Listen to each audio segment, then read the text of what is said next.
आप कर्म करते हैं, फिर भी आप दुखी क्यों हैं? क्या आपका कर्म कर्म है या फिर दुष्कर्म है? सही कर्म का ही सही फल मिलता है, लेकिन सही कर्म करें कैसे? सही कर्म होता क्या है? दोस्तों, आज मैं आपको एक कहानी सुनाने जा रहा हूँ। इस कहानी के माध्यम से आज आप ये समझ जाएंगे कि कर्म क्या होता है, क्योंकि हर एक इंसान का कर्म ही उसके सुख और दुख का भागी होता है। सही कर्म उसके सुख का भागी होता है और गलत कर्म उसके दुख का भागी होता है। शिष्य का प्रश्न, कर्म क्या है? एक बार की बात है, महात्मा गौतम बुद्ध जी के एक शिष्य ने ये प्रश्न किया कि हे भगवान, कर्म क्या है? महात्मा गौतम बुद्ध जी मुस्कुराए और उन्होंने जवाब दिया, वत्स, मैं तुमको एक कहानी सुनाने जा रहा हूँ। इस कहानी के माध्यम से तुम सभी शिष्य ये समझ जाओगे कि कर्म क्या है। एक राजा था, वह अपने मंत्री के साथ देश का भ्रमण करने निकला। भ्रमण करते करते राजा और मंत्री एक बाजार में पहुंच गए।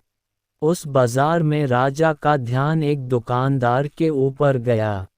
उस दुकानदार को देखते ही राजा के मन में न जाने क्यों यह विचार आया कि मैं इस दुकानदार को कल फांसी की सजा दे दूं। ये बात राजा ने अपनी मंत्री को बताया। मंत्री कुछ बोले उससे पहले राजा उस दुकानदार के दुकान के सामने से आगे निकल चुके थे और दूसरी बातें करने लगे। मंत्री बहुत ही चिंतित हो गया। ये बात समझ नहीं पा रहा था कि दुकानदार की गलती क्या है। दुकानदार से बिना कुछ बात किए, बिना कुछ सोचे समझे महाराज ऐसा फैसला लेने के बारे में क्यों सोच रहे हैं? राजा और मंत्री भ्रमण करने के बाद राज दरबार वापस चले गए। मंत्री को रात भर नींद नहीं आई। सुबह जगने के बाद मंत्री एक साधारण प्रजा का रूप बनाकर उस दुकानदार के पास गया और उस दुकानदार से पूछा, तुम क्या बेचते हो? दुकानदार ने जवाब दिया, मैं चंदन की लकड़ी बेचता हूँ। फिर मंत्री आसपास के लोगों से दुकानदार के बारे में पूछना शुरू किया। सब ने जवाब दिया कि दुकानदार किसी से बोलता नहीं है, हमेशा दुखी रहता है। मंत्री को बात समझ में आ गई। मंत्री फिर वापस दुकानदार के पास गया और उस दुकानदार से पूछा, तुम दुखी क्यों रहते हो?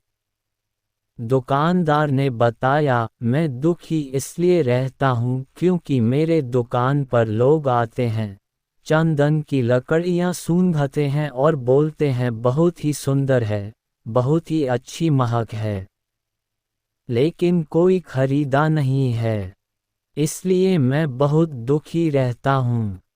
मंत्री दुकानदार की बात सुनकर खुद भी भाव विभोर हो गया। कोई भी दुकानदार दुखी क्यों न हो अगर उसके दुकान का कोई भी सामान खरीदा ना जाए जबकि सामान में कोई कमी न हो। मंत्री सोचने लगा कि ये दुकानदार अपने दुखों के वजह से इतना दुखी रहता है, परंतु राजा इस दुकानदार को फांसी पर क्यों लटकाना चाहते हैं? अर्थात राजा के मन में आए हुए विचार का उत्तर अभी तक मंत्री को नहीं मिला था। मंत्री ने फिर दुकानदार से पूछा, भाई तब तुम क्या करोगे अगर तुम्हारे दुकान की सारी चंदन की लकड़ियां ऐसे ही रखी रह जाएंगी तो? दुकानदार ने गुस्से भाव में बोला, हाँ मैं जानता हूँ मेरी चंदन की लकड़ियाँ ऐसे ही रखी रह जाएंगे, कोई नहीं खरीदेगा। इसीलिए मैं सोचता हूँ कि हमारे देश का राजा जल्दी से मर जाए। अगर वह जल्दी से मर जाता तो मैं उस राज दरबार में उस राजा के दाह संस्कार के लिए अपनी चंदन की लकड़ी देता जिससे मुझे कुछ पैसे मिल जाते। और इस बाजार के अलावा बाकी के लोगों को भी मेरे चंदन की लकड़ी के बारे में पता चलता, तो फिर शायद कुछ न कुछ लोग मेरी दुकान से जरूर खरीदने आते चंदन की लकड़ी। मंत्री दुकानदार की बात को सुनकर सब कुछ समझ गया और उसके मन में एक विचार आया। मंत्री ने दुकानदार से चंदन की कुछ लकड़ियां खरीदें। इस खरीदारी से दुकानदार को कुछ पैसे भी मिल गए और वह थोड़ा खुश भी हो गया। मंत्री चंदन की लकड़ियों को लेकर वापस राजदरबार चला आया। राजदरबार पहुंचकर मंत्री ने उन चंदन की लकड़ियों को राजा के समक्ष रख दिया और बोला कि हे राजन, ये चंदन की लकड़ियां उसी दुकानदार ने आपको भेंट किया है जिस दुकानदार को आप फांसी देने के लिए सोच रहे थे। राजा उन चंदन को सूंघे तथा सूंघने के बाद बड़े ही प्रसन्न हुए। उन्होंने कहा, ये चंदन की लकड़ियां बहुत ही ज्यादा खुशबूदार हैं। दुकानदार के इस अनोखे भेंट से राजा बहुत खुश हुए और मंत्री को कुछ स्वर्ण मुद्राएं दिए तथा बोले, जाओ उस दुकानदार को ये स्वर्ण मुद्राएं इनाम में देना और बोलना कि आज के बाद महल में जब कभी भी चंदन की लकड़ी की जरूरत पड़ेगी तब तुम्हारे दुकान से ही चंदन की लकड़ी ली जाएगी। मंत्री जी मुस्कुराने लगे तथा ये सोचने लगे कि अब तो राजा के मन में उस दुकानदार को फांसी देने का विचार आ ही नहीं सकता, क्योंकि अब तो हमेशा राजदरबार के लिए चंदन की लकड़ियों का इंतजाम की जिम्मेदारी उस दुकानदार को जो मिल गई है। मंत्री स्वर्ण मुद्राओं को लेकर वापस दुकानदार के तरफ चल दिया। इधर राजा इस विचार में पड़ गए कि वह दुकानदार तो बड़ा ही अच्छा इंसान है। जिस वक्त मैं उसके बारे में ये सोच रहा था कि मैं इसको कल फांसी दे दूंगा, तब शायद उसके मन में उस समय यह विचार चल रहा था कि राजन पहली बार मेरे दुकान के सामने आए हैं, क्यों न मैं उनको अपनी सुंदर और खुशबूदार लकड़ियों को भेंट करूं, और आज उसने मुझे भेंट भी किया। बेवजह ही मैं उसको फांसी देने के बारे में सोच रहा था। इधर मंत्री दुकानदार के पास पहुंच गया।